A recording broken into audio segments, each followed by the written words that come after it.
നട്ടുച്ചയിട്ട് മൂന്നാറിന്ന് തിരിച്ചു വരുമ്പോൾ ആതിരപ്പള്ളി വാട്ടർഫാൾസ് കാണാൻ വേണ്ടിയിട്ട് ഞങ്ങൾ കാണിച്ച ഒരു മനസ്സ് നിങ്ങൾ കാണാണ്ട് പോരുത്. അവിടെ ചെന്ന് നമ്മൾ ഒരുപാട് നടക്കേണ്ടി കേട്ടോ.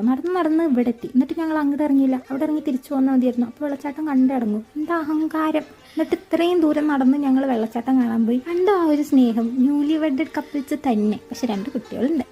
പിന്നെ ഇവന്മാരുടെ സ്നേഹവും നിങ്ങൾ കാണാണ്ട് പോകരുത്. ആ ഒരു ഷെയറിംഗ് മെന്റാലിറ്റി കണ്ടില്ലേ, എനിക്ക് ഇനി അതിന് തന്നെയാണ് ഓർമ്മ വന്നത്. അങ്ങനെ കഷ്ടപ്പെട്ട് വെള്ളച്ചാട്ടത്തിന്റെ അവിടെ എത്തി. വെന്തില്ലാന്നേ ഉള്ളൂ. പിന്നെ വെള്ളച്ചാട്ടം കണ്ടപ്പോൾ ഒരു സന്തോഷമൊക്കെ തോന്നി. കാരണം 4ാം ക്ലാസ്സിൽ കണ്ടാണ് ഞാൻ. പിന്നെ ഞാൻ ഇപ്പോഴാണ് വരുന്നത്. വൈകുന്നേരം ആയിരുന്നു എന്നുണ്ടെങ്കിൽ രസമാകുമായിരുന്നു. അതിനെങ്ങനെ കറക്റ്റ് ഉച്ചയ്ക്ക് തന്നെ അവിടെ എത്തിപ്പോയി. പിന്നെ അവിടെ അങ്ങനെ ഇരിക്കാനുള്ള സാധനങ്ങളൊക്കെ ഉണ്ട് കേട്ടോ. അതുകൊണ്ട് പിന്നെയും തടി കിട്ടും. കുറച്ചു നേരം റെസ്റ്റൊക്കെ ചെയ്ത് പോവാം. പിന്നെ ഇവര് വേർത്ത് കുളിക്കുന്നുണ്ട്. നിങ്ങൾക്ക് മനസ്സിലാവും അവിടെ എന്തോരം ചൂടുണ്ട് എന്നുള്ളത്.